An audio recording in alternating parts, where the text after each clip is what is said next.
You are sitting in a mahogany-paneled office in downtown Arlington, the nib of a fountain pen hovering just millimeters above a divorce settlement that will finalize the dissolution of your 15-year marriage. The air is heavy with the scent of old paper and your wife's cooling coffee. She isn't looking at you. She is staring at a smudge on the window, waiting for the stroke of ink that will end your life as a family man. Then, the heavy silence is shattered by a sound that shouldn't exist in a civilian space. A rhythmic, high-decibel pulse emanating from the briefcase at your feet. It is the emergency action frequency, a hardware-level override that bypasses all silencers. You don't look at the papers. You don't offer an explanation. You stand up, leaving the pen to roll across the desk, leaking a dark blot of ink onto the legal bond. As you exit the room, two men in naval fatigues are already standing by the elevators. They don't greet you. They flank you, their presence a silent wall of authority that redirects you toward the roof. Within 3 minutes, you are in a bell-bowing V-22 Osprey, the roar of the rotors drowning out the life you just walked away from. A tablet is thrust into your lap. You learn that the USS Montana, a Pennsylvania-class ballistic missile submarine, has gone dark after a ghost signal suggested a preemptive nuclear strike on North American soil. The captain is confirmed dead. The executive officer, Commander Elias Thorne, a man whose psychological profile you personally authored 6 years ago at the Naval War College, has seized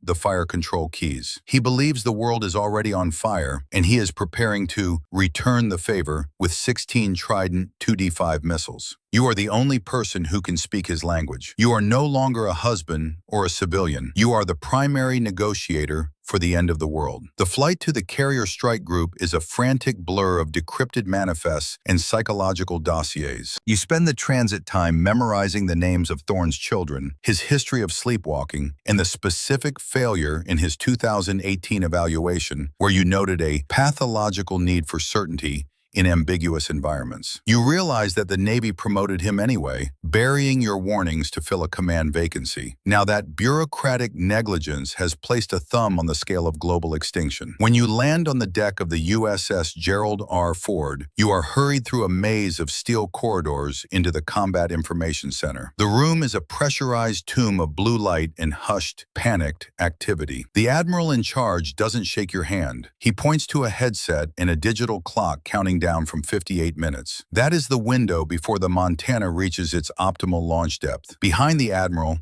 a sonar technician monitors a second, smaller icon, an attack submarine, the USS Texas, which is currently shadowing the Montana. The admiral's orders are clear. If the Montana opens its outer missile doors, the Texas will fire a spread of torpedoes. Your task is to convince Thorne to surface before the admiral has to murder 154 sailors to save 80 million civilians. You put on the headset. The static is a wall of white noise until the technicians filter the VLF, very low frequency, uplink. You don't start with a rank or a formal greeting. You use the name he went by when you were his instructor. You say, "Elias, it's the man who told you that your greatest strength is your loyalty, and your greatest weakness is your inability to believe the world can survive without your permission." The silence on the other end is heavy, filled with the hum of the sub's life support systems. Then, a voice cracks through, strained and vibrating with a terrifying, calm intensity.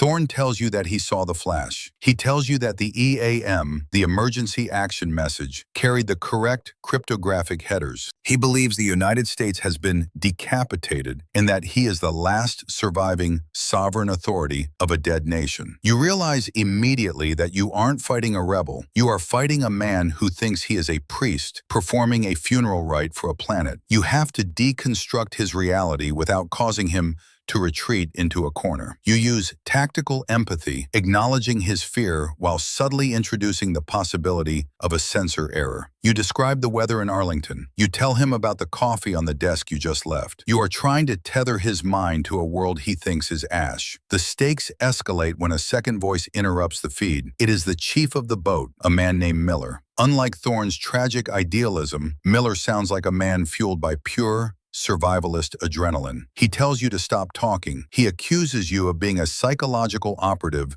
sent by a compromised command. You hear the distinct, metallic slide of a sidearm being racked near the microphone. The situation has shifted from a single-point failure to a dual-threat mutiny. Thorne is the brains, but Miller is the muscle. You have to decide, Do you continue to appeal to Thorne's intellect, or do you try to turn the crew against Miller? You look at the Admiral. He gives you a 5-minute warning. The Montana is beginning its ascent. You choose to pivot. You bypass the private command circuit and demand the Admiral give you the all-hands PA override. He hesitates, then nods to a technician. Now your voice isn't just in Thorne's ear, it is echoing through the narrow, sweat-slicked halls of the submarine, reaching the mechanics, the cooks, and the torpedo men. You speak to them as a collective. You cite the specific technical glitch, a solar-induced ionization event that likely mimicked the nuclear signature they detected. You tell them that their families are not dead, they are simply waiting for them to come home. You are creating a social proof dilemma. If the crew begins to doubt Miller and Thorne, the mutiny collapses from the bottom up. But this move has a price. Over the audio, you hear the sounds of a struggle, shouting, the dull thud of boots on deck plating, and a single, muffled gunshot. The CIC goes silent. You hold your breath, your heart hammering against your ribs. Then, Thorne's voice returns, but he is sobbing. He tells you that Miller just shot a 20-year-old midshipman who tried to reach for the ballast controls. The moral weight of that death sits squarely on your shoulders. Your broadcast triggered the violence. You don't have time for guilt. You use the trauma. You tell Thorne that the blood of that boy is the first of millions,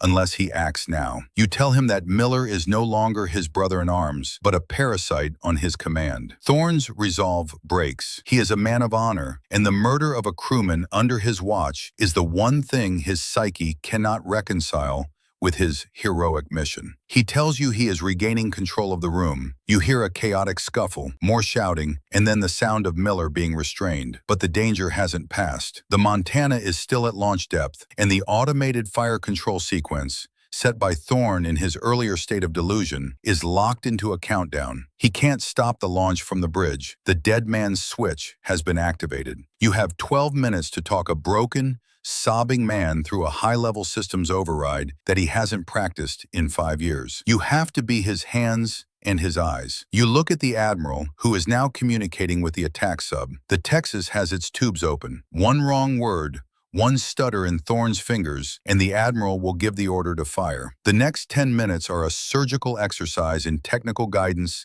and emotional grounding. You talk Thorne through the removal of the secondary logic boards. You ignore the Admiral's whispered updates about torpedo locks. You focus entirely on the sound of Thorne's breathing. When he fumbles a tool, you don't berate him. You tell him a story about your daughter's first bike ride, using the rhythm of your voice to slow his heart rate. You are performing a psychological bypass on a nuclear launch sequence. With 90 seconds left on the countdown, Thorne whispers that the master arm light has gone dark. The missiles are safed. You sink into your chair, the sweat soaking through your shirt, but the tension doesn't dissipate. The Admiral doesn't cheer. He immediately begins barking orders for the Montana to be boarded by a SEAL team and for every crew member to be placed in solitary confinement upon arrival. You realize with a sickening clarity that the victory you just achieved is merely the beginning of a different kind of horror. The government cannot allow the story of a sensor glitch mutiny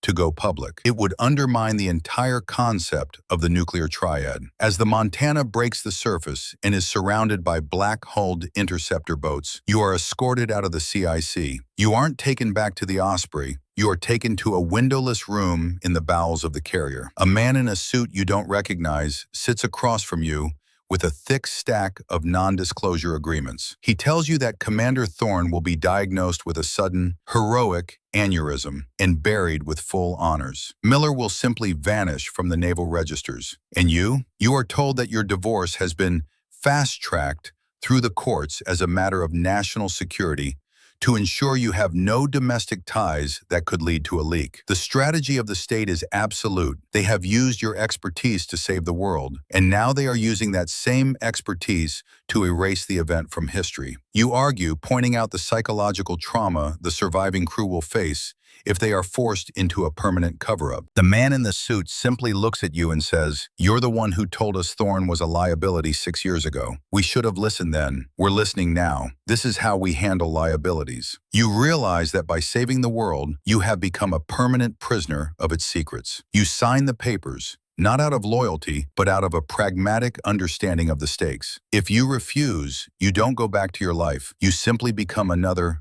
anomaly to be corrected. Hours later, you are standing on the flight deck as the sun begins to rise over the Atlantic. The Montana is a dark, silent whale being towed toward a classified dock. You think about the ink blot on the divorce papers back in Arlington. You think about the 20-year-old midshipman who died because you chose to broadcast a truth he wasn't ready to hear. The Negotiator isn't a hero. You are a mechanic of the soul, turning the valves of human fear and hope to keep the machine of civilization from exploding. You feel a vibration in your pocket. It is a new phone, issued to you by the men in the suits. There is a single notification, a condition yellow at a silo in Minot, North Dakota. A launch officer has barricaded himself in the capsule and is requesting a psychological consult. You don't feel the cold wind anymore. You don't feel the grief of your ended marriage. You only feel the weight of the next mission. You realize that your life will now be measured in minutes to midnight, moving from one crisis to the next,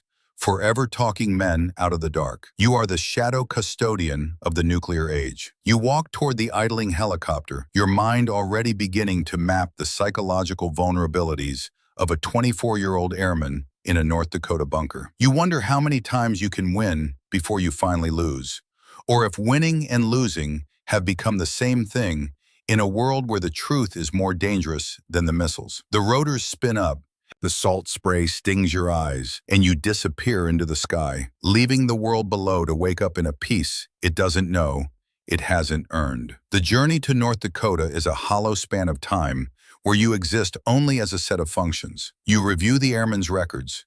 He is a high achiever, a religious man, someone who believes in the sanctity of life. That will be the hook. You will convince him that the silos are not weapons of death, but the silent guardians of the life he cherishes. You will lie to him with the same practiced warmth you used on Thorn. You reflect on the years of experience that brought you here, the decades of studying the breaking points of the human spirit, only to realize that you have become the most broken of them all. You are an expert in the language of crisis, but you have forgotten the language of home. As the helicopter descends toward the snowy plains of the Midwest, you see the fenced-off patch of earth that hides the missile. It looks like a scar on the landscape. You are met by a grim-faced colonel who tells you they have 20 minutes before the hard lock protocol triggers an automated launch sequence. You don't ask for a briefing.